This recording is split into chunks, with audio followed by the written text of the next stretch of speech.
All right, well, welcome to the first math lecture. The topic today is linear algebra.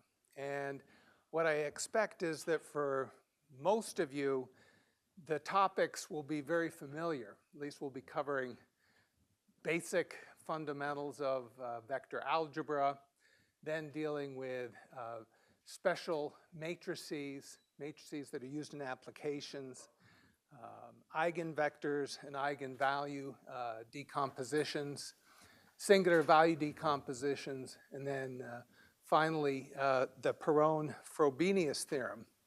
And what's really neat about quantitative finance is that linear algebra can really be very useful in understanding different computations we want to do. So it makes our life easier. Well, let's just begin with a discussion of basic linear algebra concepts. I'll use a notation where often I'll have a bold vector notation or bold letter for noting a vector. So this bold V is a vector in m-dimensional space, and it just consists of an ordered list of numbers. And we can think of it as a column vector typically. Sometimes we'll think of it as a row vector. But special cases of vectors will be the vector of all zeros and the vector of all ones. And we can think of a graphical representation of a vector where we can think of it as perhaps just a single point in this case, two-dimensional space. Or with an origin here, we might think of the vector representing the directed line segment from the origin to that point, where this is V1 and this is V2. Depending on our application, both of these can be useful. And a basic example for us could be the closing prices on a given day for all stocks in the S&P 500 index. So we can think of P boldface being a vector of 500 values corresponding to the closing price of stocks that are in the S&P 500 index. Importantly, the prices are positive, so that's where the R plus comes into play. And if we consider a portfolio holding shares of the S&P 500 stocks, we can represent that with a vector Q, and the value of such a portfolio at the end of the day is simply the sum of the quantities, the shares, times the price per share. Now, with this, and later on we'll see that sort of Q dot P, the dot product of those two vectors, gives us the value of the portfolio. What we're going to find useful is to actually add to our 500 stocks the value of a cash holding in the portfolio. So we can think of P0 of T just being a fixed $1. And then Q naught tells us how many dollars we hold. And so our portfolio value, VT, will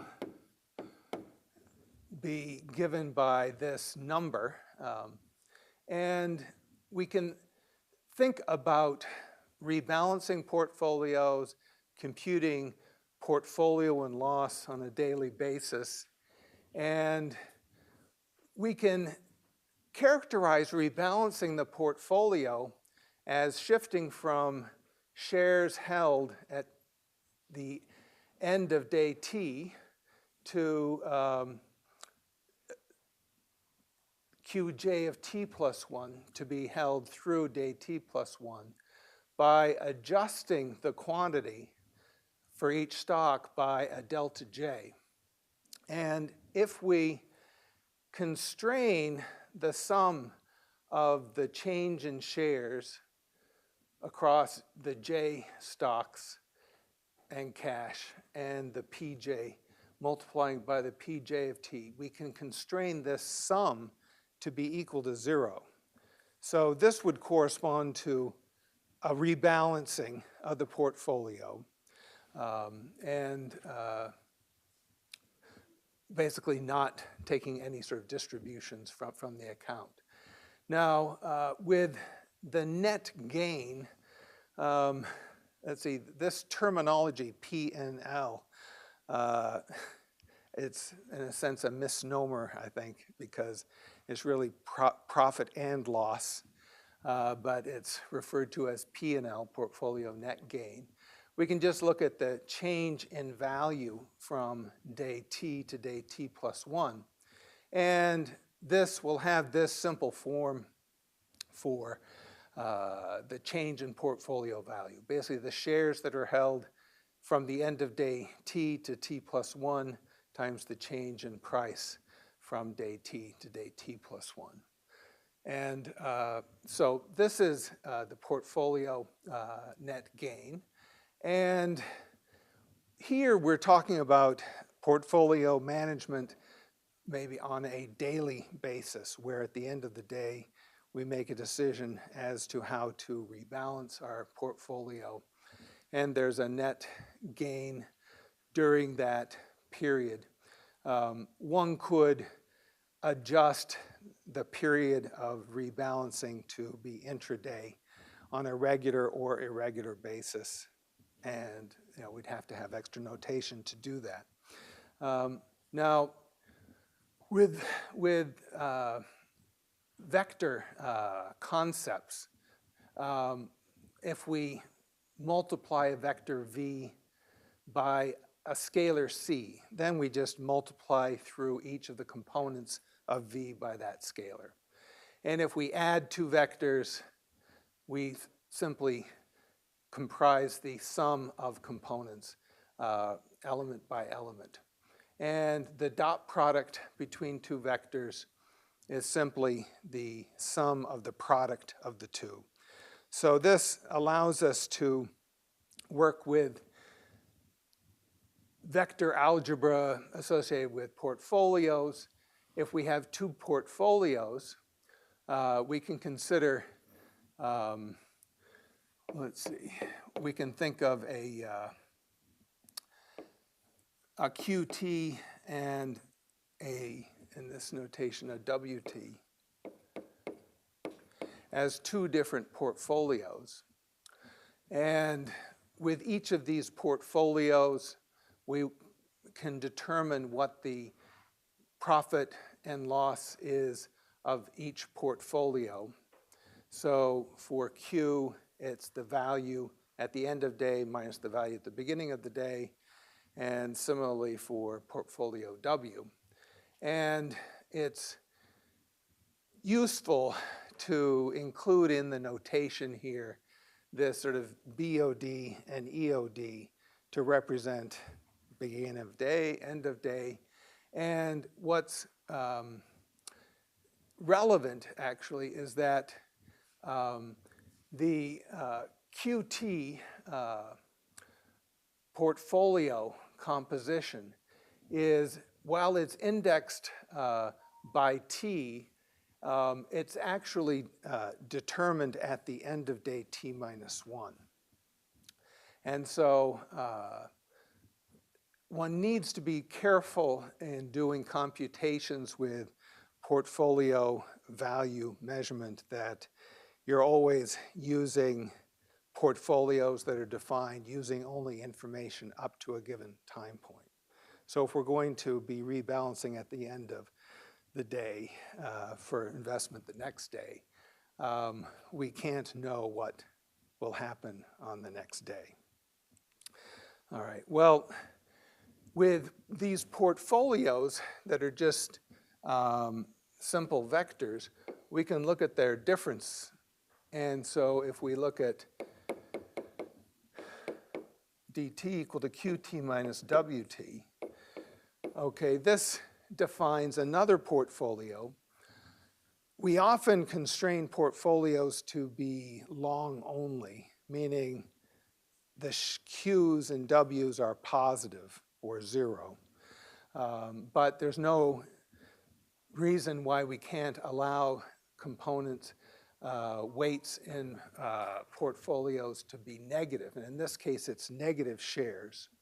And so one can have a long-short portfolio that is given by D, and we can calculate the profit and loss of that D portfolio by subtracting the profit and loss of the Q and W. Now, let's see, with short selling in markets, let's see, who in the class might offer a description of what it means to sell short a stock? So suppose that we have dt sub 2 is equal to, say, minus 200. What would that mean? Or, can we actually realize a portfolio where we're short one of the stocks by 200 shares? I'm sure someone, okay. And what's your name? Alexander. Okay, thank you, Alexander. I believe it is you sell someone else's stock, and then you buy it back. Yes, you basically sell first, buy back later, and you sell by, you don't have the stock, so you borrow it from some seller. And brokerage accounts that have margin allow you to engage in this kind of transaction. And so the policy of the brokerage is that if you want to sell short a stock, they need to locate some shares for you to borrow. And what's rather neat about that selling short is that your brokerage account gets credited with the sale of those shares. So your brokerage account will have a positive cash flow due to the short selling. And with such a positive contribution to the brokerage account, you can actually invest long in more than, say, 100% of your wealth that's in the, or of your bank account or brokerage account. So, so that's quite advantageous and allows for very interesting trading opportunities. All right, well, an important special case of a long-short portfolio is a zero-cost portfolio. And this would be one where the sum of basically the values of the long and short positions balance each other perfectly. And so we have a portfolio dt in this case, where the D components are not all 0, but the value, the net value of the portfolio is in fact 0. And we can hope for the possibility of an arbitrage portfolio, which could be a portfolio that has 0 cost, but has a positive profit and loss over a period. And this kind of opportunity generally, well, it doesn't exist sort of in efficient markets. But markets are never completely efficient. And so it can be feasible to identify portfolios that may be close to an arbitrage portfolio. What in fact happens is that this profit and loss of a zero-cost portfolio will be random. And depending upon the market model that applies to the market we're trading in, it may be that there are opportunities that yield a positive profit all the time, in which case we would say that's an arbitrage opportunity.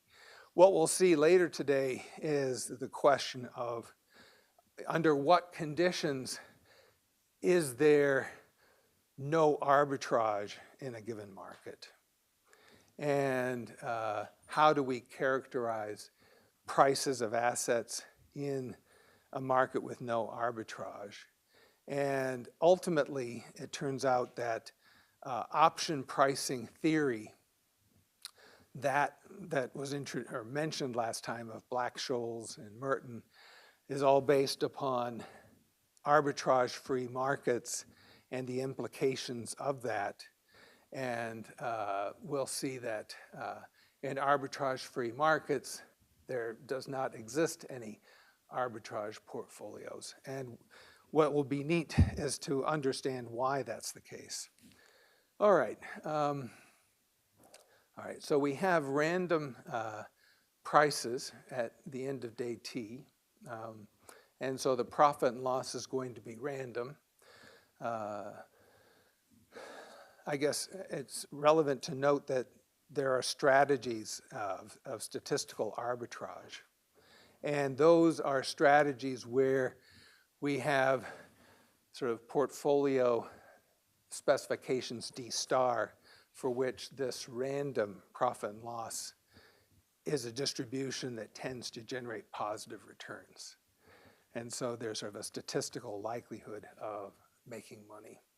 But it's often not sort of a pure arbitrage, but what we might call a statistical arbitrage. All right, well, let's review just some other concepts of vectors. We have the norm of a vector being the length of a vector. So if we have a vector v here, and the norm of v is basically the length of this vector. And if we consider what the dot product is between two vectors, we have this cosine sort of formula for what the dot product is. It's actually the length of v times the length of w times the cosine of the angle between the two. So if we have another vector w here, then the dot product corresponds to that formula.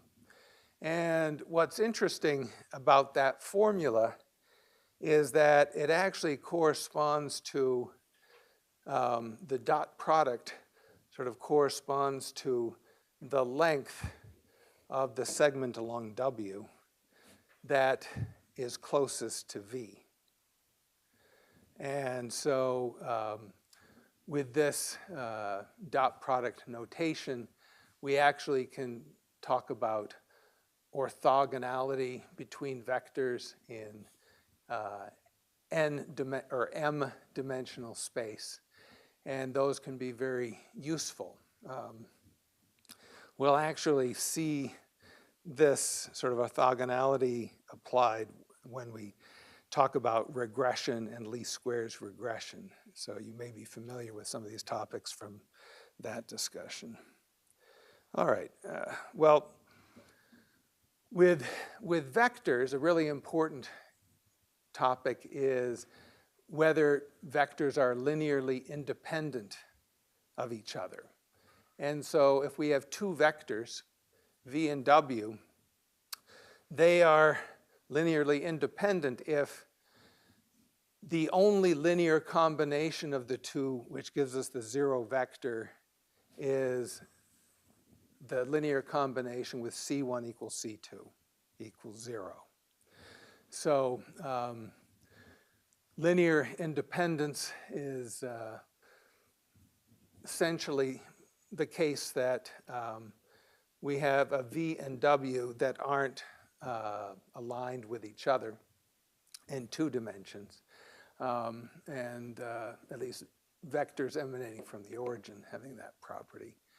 And the utility of linear independence is that we can work with a vector space, capital S here, and the definition of a vector space is that any vector can be rescaled by an arbitrary constant C, and it's still in the space. And with any 2 vectors, V and W in the space, their sum is in the space. With a vector space, what's very useful is a basis for the space, which corresponds to linearly independent vectors V1 to Vp, such that the only linear combination giving the 0 vector is the linear combination where all the coefficients are equal to 0. All right. Well, let's just go through sort of all of matrix algebra pretty much. We can extend from vectors to matrices where we have m rows and n columns in a matrix A, a rectangular matrix.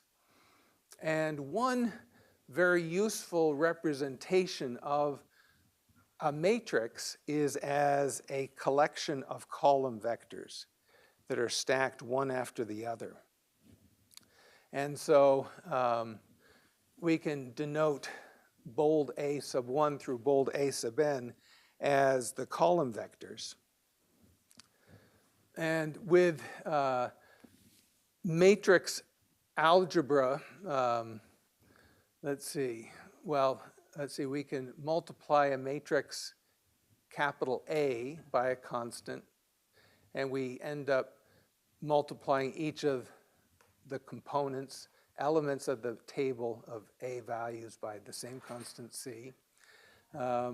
With a transpose operation, a transpose is simply to flip rows and columns. And so if we have A sub ij being the ith row, jth column element of A, then AJI corresponds to the jth row and ith column. Now, if we think of the transpose of each of the column vectors in A, that's a row vector. And our transpose of the matrix A can be thought of as stacked row vectors corresponding to the same vectors A1 through AN. Now, one of the reasons for thinking of a matrix as having being a composition of different column vectors is that when we multiply a matrix A by a vector V, then this corresponds to the linear combination of the columns of A with coefficients corresponding to V1 through Vn. So we have a linear combination of A's columns. And this representation of matrix vector multiplication turns out to be very, very useful. Perhaps less useful is that if we look at the matrix vector product, it's also a vector of dot products of A's rows with V. And so being comfortable with dot products is potentially useful. But for the moment, thinking of linear combinations of columns of A is very useful.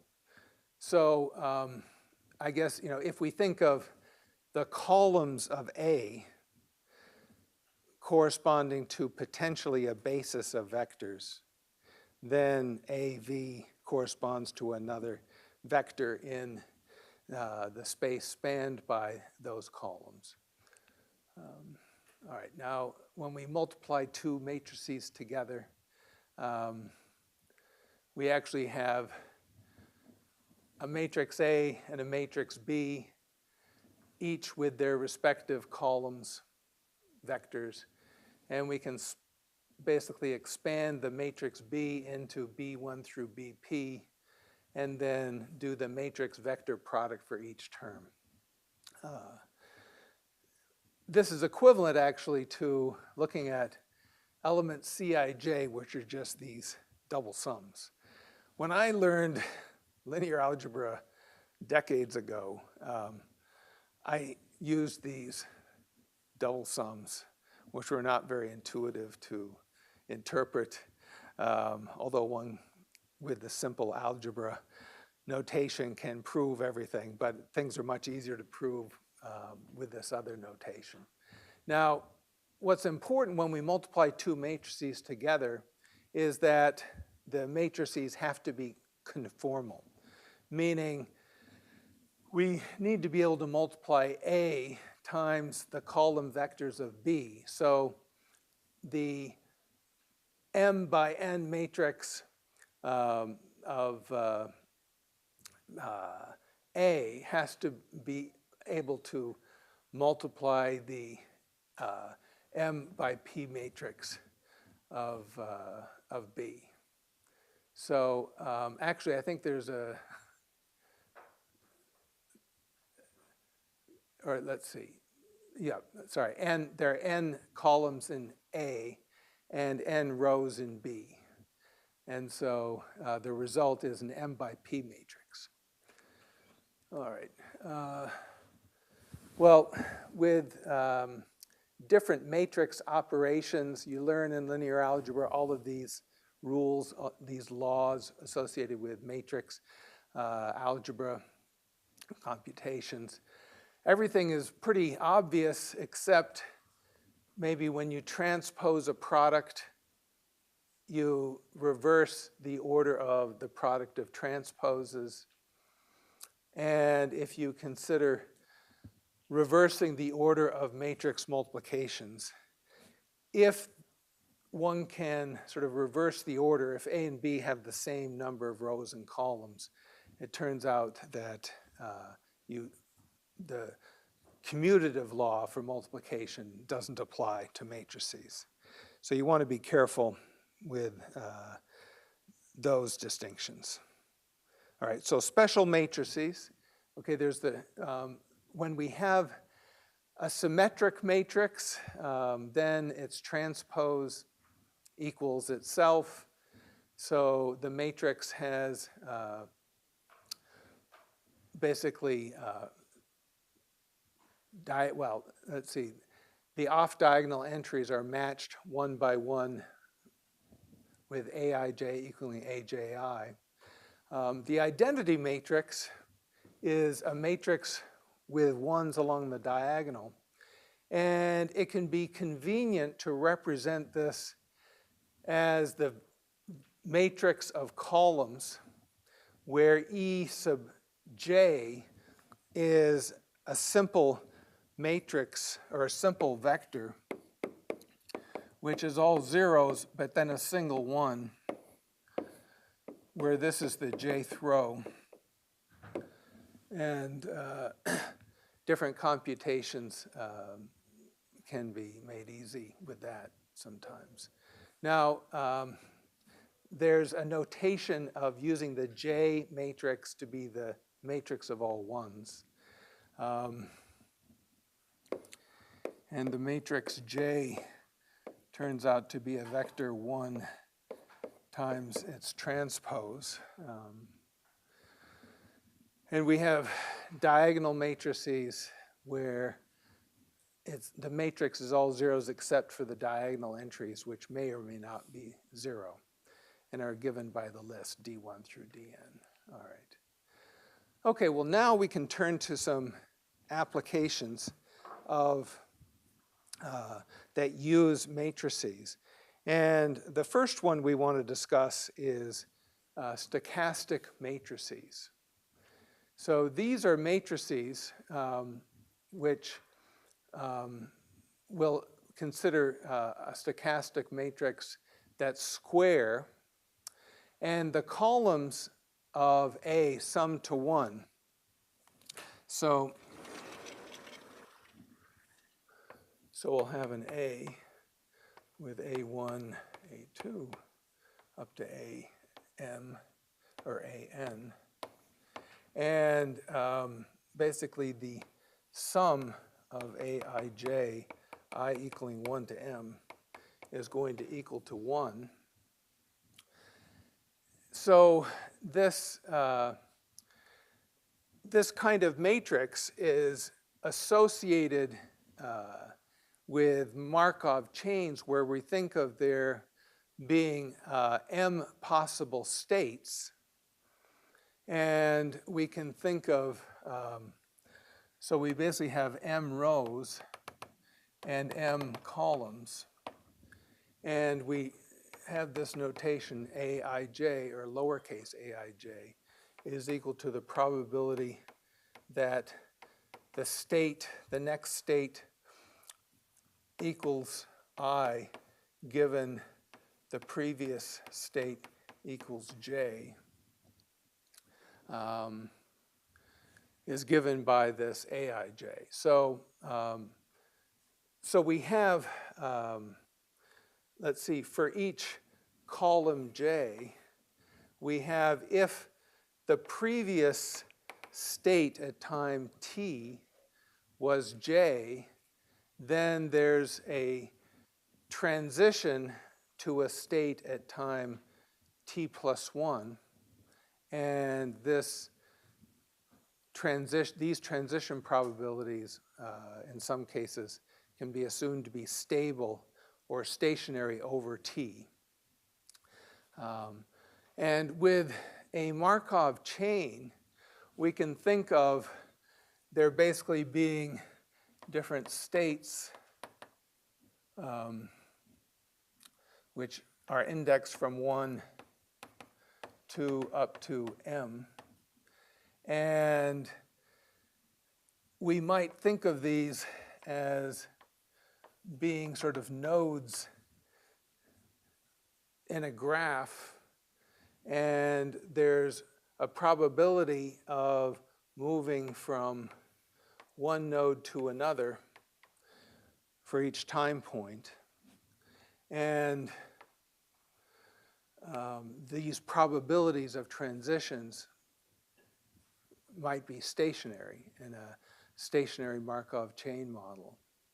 Well, if we have a vector pi, which is going to be basically pi of t equaling pi 1 of t, pi 2 of t down to pi m of t. So this m vector pi tells us at time t what's the likelihood of being in any of the states. Then if we want to compute the probabilities of states at time t minus t plus 1, then it turns out to be simply the matrix vector product of A times pi of t. So this formula gives us the model for how the probabilities of states occurring changes from time t to t plus 1. Now, if we consider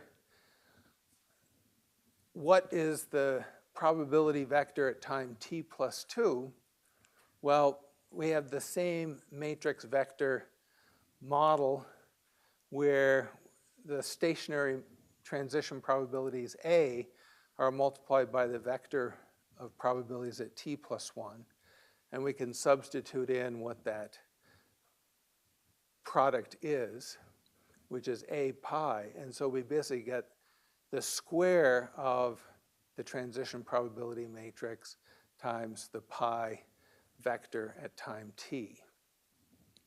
Now, what's interesting to ask with Markov chains is if we start out with a pi 0 vector at time 0, and we have the model that the likelihood of different states evolves such that the sort of t period transition probabilities from pi 0 to t is given by this formula, then does this limit exist or not?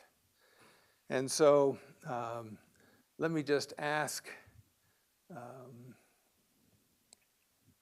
that question to the class. Anyone remember from stochastic processes, perhaps, or linear algebra, whether that has a limit? Yes. If it exists, it's the stationary distribution. And so basically, if pi star is the stationary distribution is equal to a pi star, so that we're at a limiting distribution where there's no change in probabilities, continuing sort of from t equal to infinity plus 1, then this would be the formula. Now, are there circumstances where such a stationary distribution doesn't exist? Yes, okay, and when is that? I see some solid nods, yes. When it's periodic, yep. So you could have cycles in the process, and a simplest case would be two states that just alternate, even, odd, being one state or the other, as an example. So we need to have acyclic distributions, or the transition the Markov chain needs to be acyclic, and actually, all these topics are quite interesting when you study them. It turns out that you can prove that a Markov chain is acyclic if all of its components of the A matrix, if every single one is non-zero, so that there's always a possibility of transitioning from one state to another. That's a bit too restrictive, but it turns out that if you consider a particular power of A, that for some power, not necessarily very big, but there's at some point of looking at powers of A, the A to that power is a matrix of all positive entries. So it's sort of interesting just how these mathematical features can be shown. Now, let's see. All right, so if it does exist, we have a stationary distribution, and that's nice. Let's see, let me just point out that, I guess in the first problem set for the course that's been posted, that's due a week from Friday, so this is a good, healthy amount of time away, I hope, for everybody. We're asking you to look at some simple Markov chains and explore the stationary distribution of those cases. And the Markov chain model is used for modeling whether, say, trades at the buy or sell side, or whether successive trades in a stock will be at the buy side or sell side, depending on what the previous trade was at. All right, well, let's move on to another class of matrices that's of interest. And actually, before doing that, I'm going to jump ahead just in terms of topics, but this formula for the stationary distribution is a formula that's very specific to eigenvalues and eigenvectors. And so if you think of the matrix A having eigenvalues and eigenvectors, what's the eigenvalue and what's the eigenvector in this case?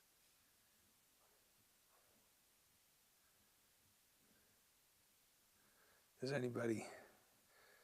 Yes, Kai.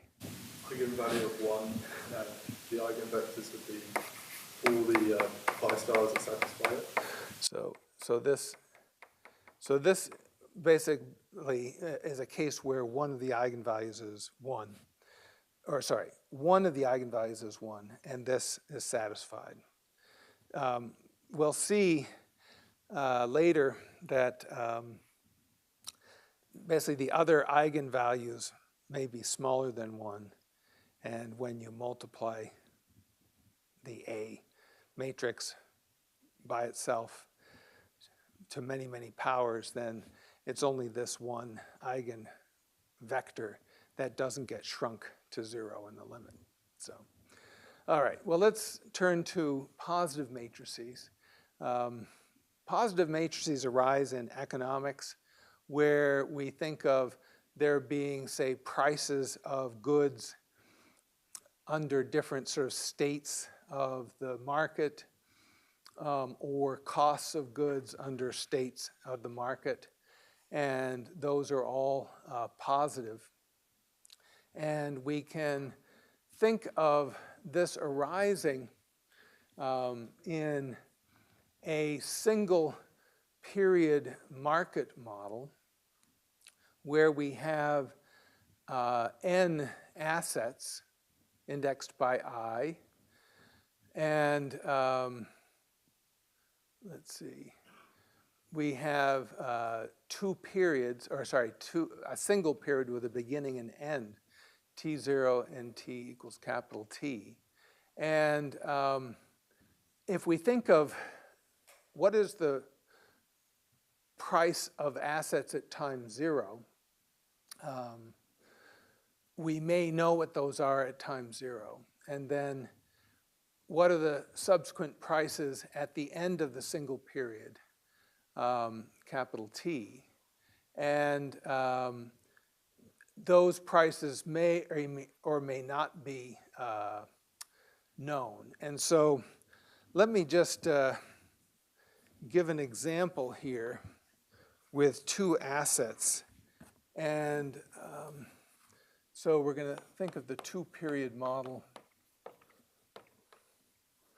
And we're going to have n equal to 2. And for, we're going to consider basically a bond B, which takes on values that will be B0 at t equals 0, and bt at time capital T. And we'll consider the case of a bond which basically pays interest at the interest rate RF. So this B0 price of the bond at time 0 grows to B sub capital T, which is basically growing at a simple interest rate of RF. And let's see, we can talk about RB, the return of this just being BT minus B0. So this is the absolute return.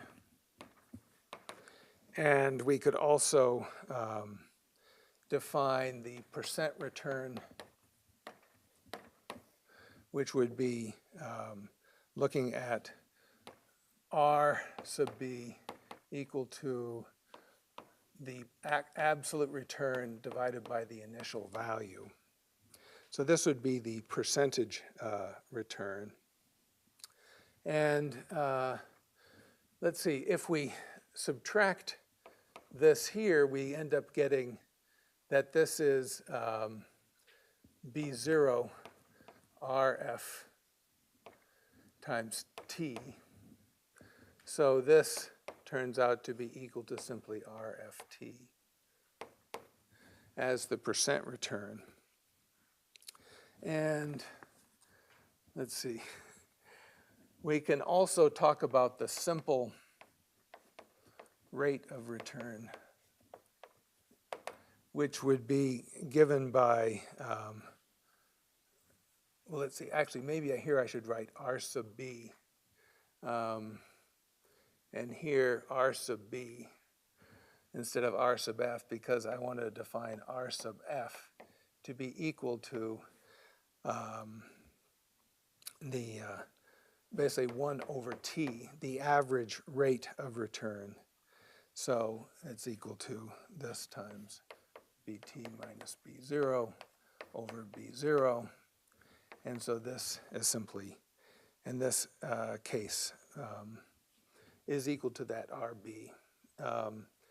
And I guess I'll be using a notation of characterizing an interest rate as being a risk-free interest rate if this bond is sort of guaranteed to have that final value.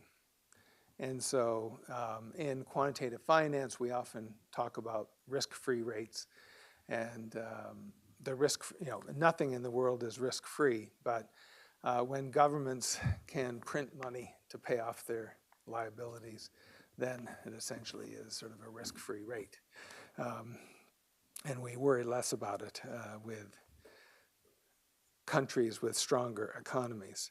Now, this is the first asset. Let's also consider a stock, S, which has at time 0 a value of S0. And then at time t, it's going to be random. And so we have S sub t is going to equal different possible outcomes. And we'll consider a special case where it's STU and STD, where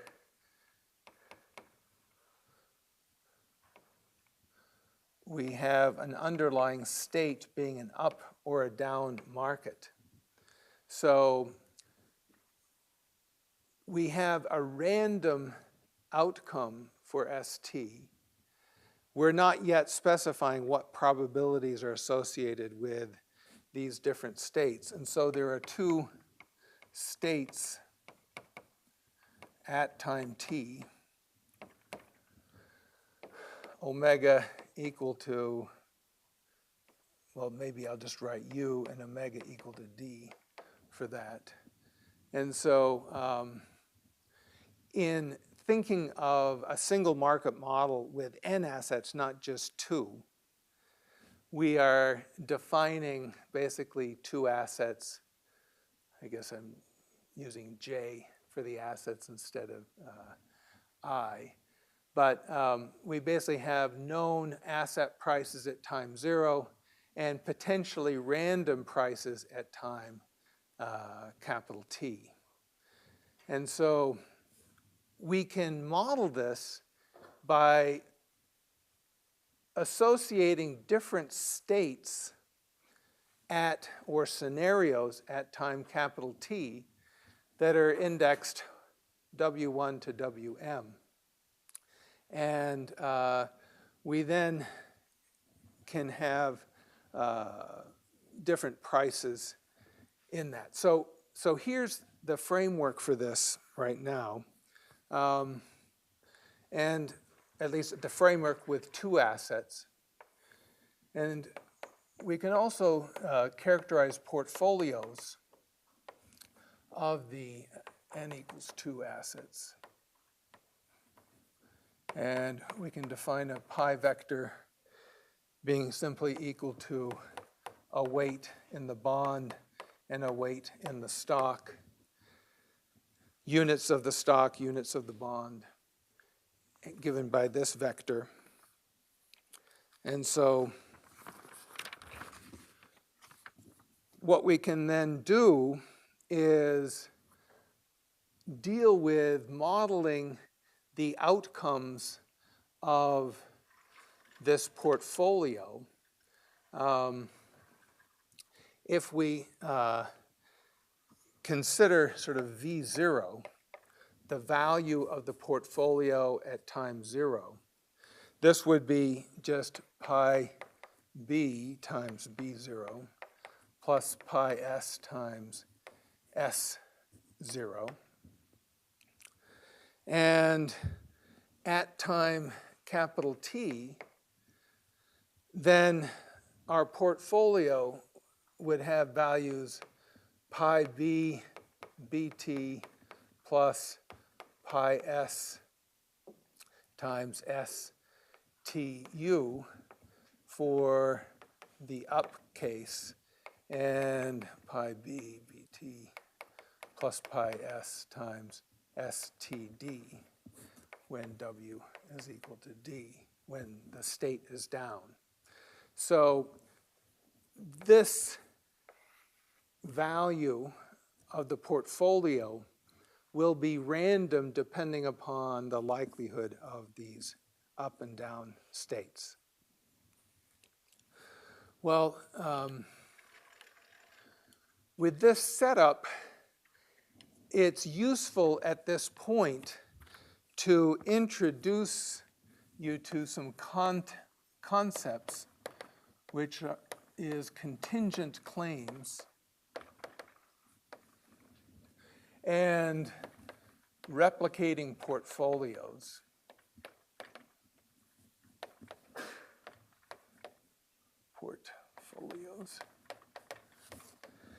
And so suppose that we have a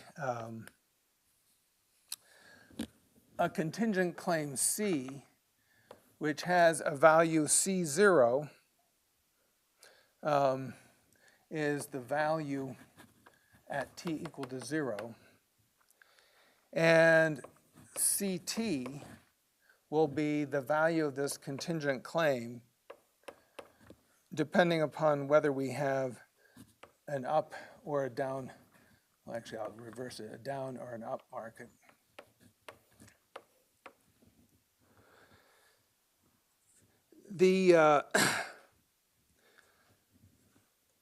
What we end up doing in these market models is being able to model the prices of contingent claims when we can replicate the contingent claim with a portfolio of the underlying assets. And so, so we can ask, does there exist a portfolio of B and S such that pi B V plus pi S S T U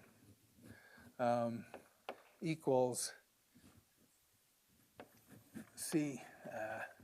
CT D and pi B B plus pi S ST, I've got these notations wrong, equal to CTU.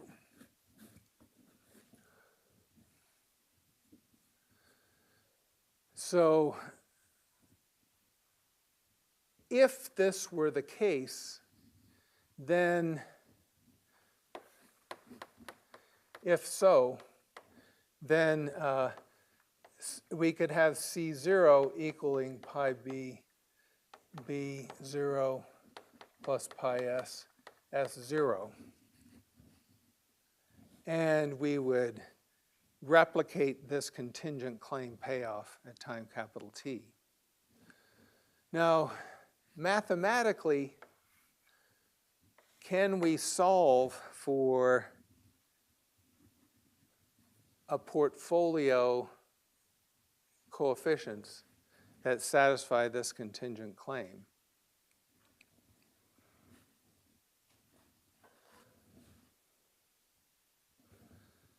Any thoughts?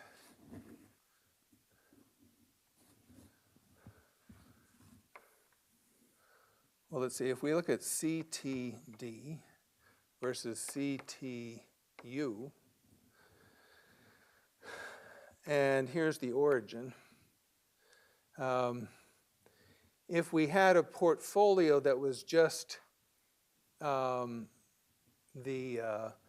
bond, we might have BT here and BT here, and here's the point corresponding to BT, and here's the vector corresponding to the portfolio that's just the bond. And if we look at the stock, the portfolio that's just the stock, we might have STD here. And then way up here, maybe STU, the value of the stock when the market is up. And so this would be our ST vector in the two-dimensional space corresponding to down market state versus up market state. Now, given this figure, if we think of just an arbitrary point in this space of contingent claims, can we construct a portfolio that matches that? Yes? Sorry, can you explain what it... Yes. Okay, the contingent claim is a payoff that is contingent upon the state of the market at that time. And it's either a down market or an up market over the one period. And the payoff, if it's an up market, is CTU. And the payoff, if it's a down market, is CTD. And in this space of contingent claims, we can draw vectors corresponding to the stock and the bond as these vectors. And so what's curious to think about is, suppose we have a contingent claim that, well, let's see. Suppose we consider a call option contingent claim. So C, well, let's see. Okay, so let's see. There would be a strike price of, let's see, a strike price of K to buy the stock at time T. And in order for this to be of interest, we might have K being smaller than STU and greater than STD. So we have a call option with strike price K to buy the stock, and the contingent claim of the call would be 0 if we have the down market, and it would be STU minus K if it's the up market.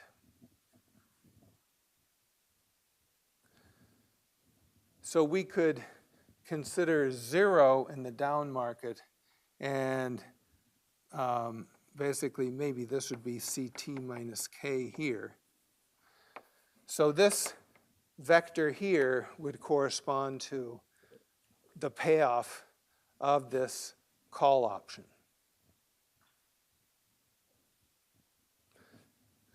So under what circumstances can we take a linear combination of these two vectors and get this vector?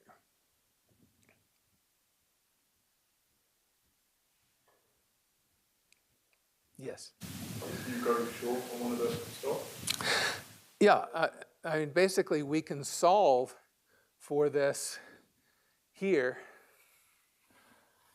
by substituting in for this 0 and p minus k, and then just solve it to get our two equations and two unknowns. So if this system of equations, two equations and two unknowns, has a solution, then we can solve it. And what is interesting is to consider sort of what are the space of all possible contingent claims. And let me, let's see, just turn to this note. This is on Canvas.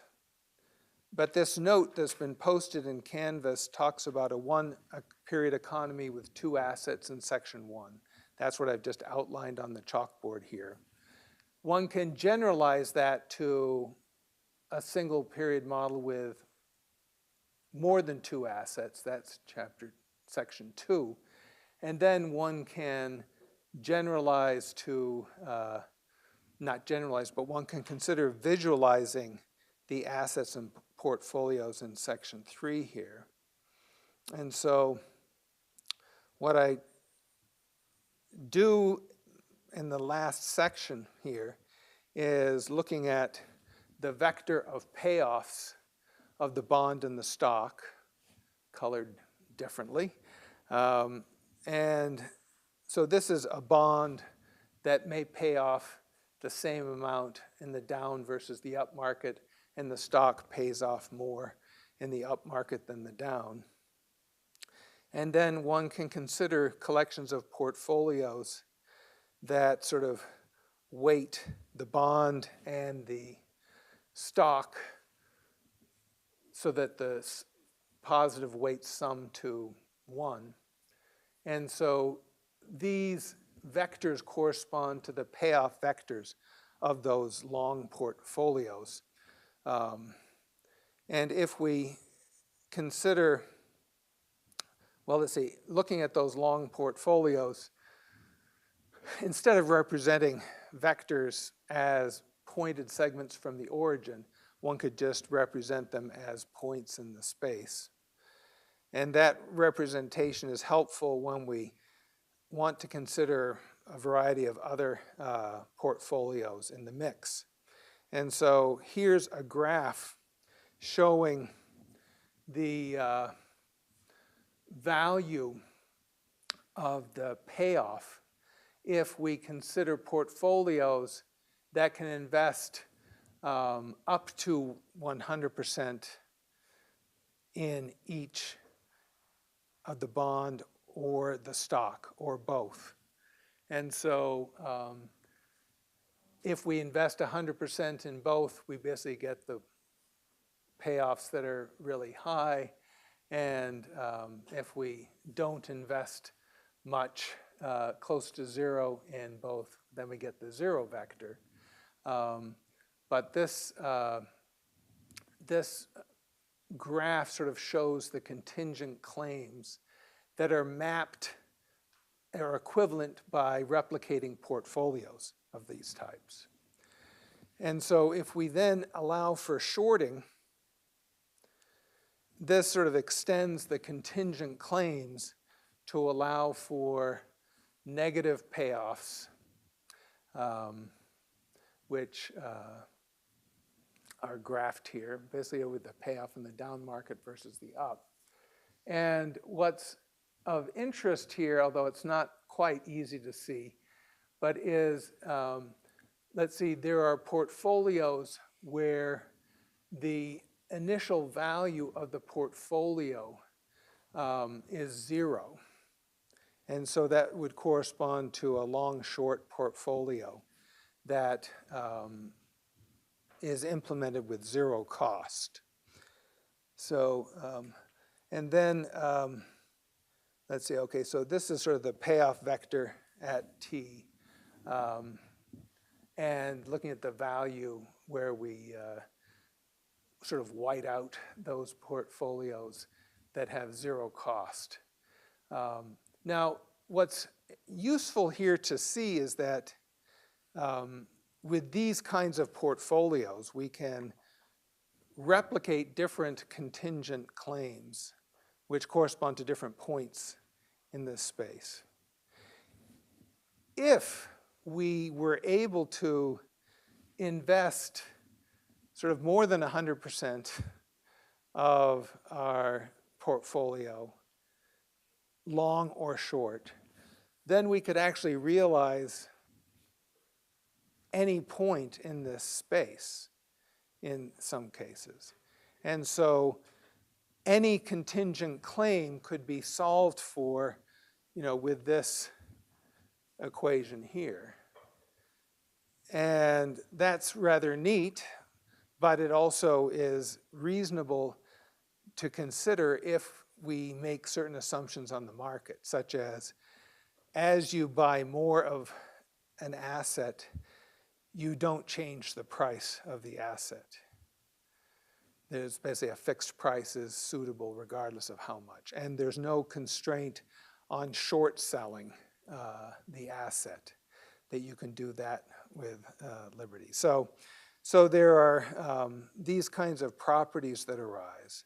Now, with the case of extending from the bond and the single stock to little n assets, then everything generalizes and we end up having a positive price matrix at time t corresponding to different payoffs of the individual assets at time capital T for different states, omega 1 through omega m. And with this kind of setup, one can represent sort of the initial value of a portfolio Q being the sum of the Q weights times the initial prices in the A0 vector. And then the payoff of the portfolio at time capital T is given by the same weights Qj times the time capital T prices. But we have different prices depending upon what state occurs. And so in this case, we have basically our matrix A times Q giving us the vector of state-dependent values at time capital T. And so with this model, we can contemplate there being an arbitrage portfolio where the initial value is not positive. I guess one could constrain this to be 0, but it's easier to just say less than or equal to 0. If we have a negative cost, that means we get paid to implement this portfolio. And it will be an arbitrage portfolio if the likelihood of a negative payoff is 0 and there's some likelihood of a positive payoff.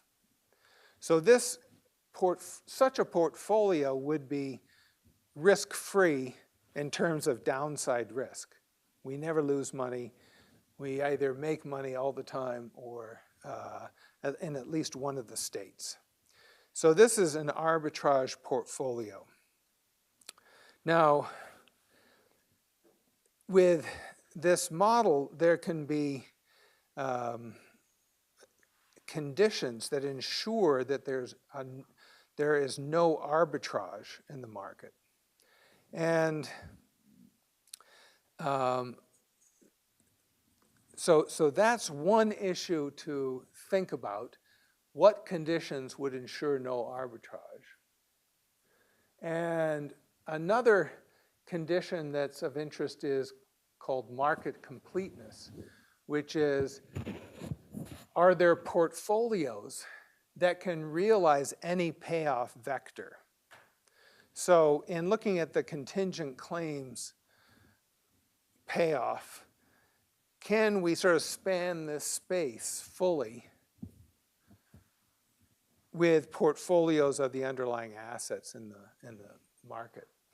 And so if we can represent any contingent payoff as a portfolio, then we say that the market is complete. And it turns out that the conditions of no arbitrage and market completeness are related to whether a pricing measure exists on scenarios. And so think about Q star being a probability distribution over the underlying states, omega 1 through omega m. And it turns out that if the initial price of the jth asset is sort of the discounted expected terminal price of that jth asset across the different states, then Q star is called a pricing measure. So our initial prices equal a discount factor times the expected terminal time t values. If such a pricing measure exists, then there's no arbitrage. And let's see, okay, so it's no arbitrage if all of the QJ stars are positive. So if this pricing measure gives positive weight to each of the underlying states, then there's no arbitrage. And we say that the market is complete with no arbitrage if this pricing measure is unique.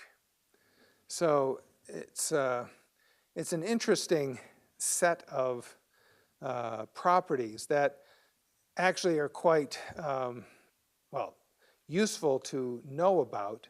And these models actually underlie much of option pricing theory and arbitrage relationships in quantitative finance. And in this single period model note that we have distributed, there's this reference of this book by Albanese and Kempthorne, where they go through proofs of these, and they can get a bit technical, but the basic ideas, I think, are relatively accessible. Now, let's see. Moving on to other applications of matrices, we can consider systems of linear equations and their solution, where we basically have m equations in n unknowns. And so with these m equations, we have ax equals b, a b vector. And to solve such a system of equations, well, one case where we can solve these is where our number of unknowns and number of equations are the same. And our coefficients matrix A in the system of equations has full rank. So A being square and of full rank has a determinant that's non-zero, and its inverse matrix exists. And so we can actually just take our system of equations and multiply both sides by the inverse of A and get our answer. When the number of equations is smaller than the number of unknowns, then we have an undetermined system of equations. When m is greater than n, it's overdetermined, and so forth. So these are different cases that you likely are familiar with from your study of linear algebra. All right. The next topic in our remaining few minutes is, let's see, eigenvalues and eigenvectors. When we have square matrices A, we can consider the existence of an eigenvalue lambda and a eigenvector V such that the matrix A times V is equal to just the scalar lambda times V. So the matrix vector product just rescales V by the factor lambda. And one can solve for eigenvalues and eigenvectors by just re-expressing the eigenvalue-eigenvector relationship as this system of equations. And so this system of equations will correspond to, let's see, this system of equations will, can be solved by saying that the determinant of A minus lambda I is equal to 0. And so if lambda equals one of the roots of this polynomial, then that lambda will be an eigenvalue. And one can then, for that fixed eigenvalue, solve for the eigenvector V that satisfies that. Now, there are properties with eigenvalues and eigenvectors that are very useful. One of which is that the maximum eigenvalue magnitude corresponds to the maximum length of AV for vectors V that are of length 1. And when we have a matrix A that has independent eigenvalues or eigenvectors, then in this special case, we can consider defining the matrix S to be the matrix whose columns are the different eigenvectors. And if you look at this equation here, if we multiply the original matrix A by this S matrix, then each column of the product is the corresponding eigenvalue times the corresponding eigenvector. This equation here is very straightforward from the notation above. And if we consider the inverse of this S matrix that exists if the eigenvectors are linearly independent, then we can write A to be S lambda S inverse.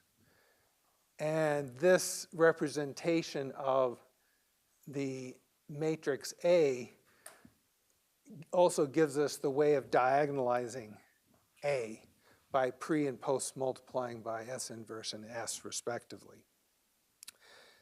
And so with powers of a diagonalizable matrix A, they have a very nice form.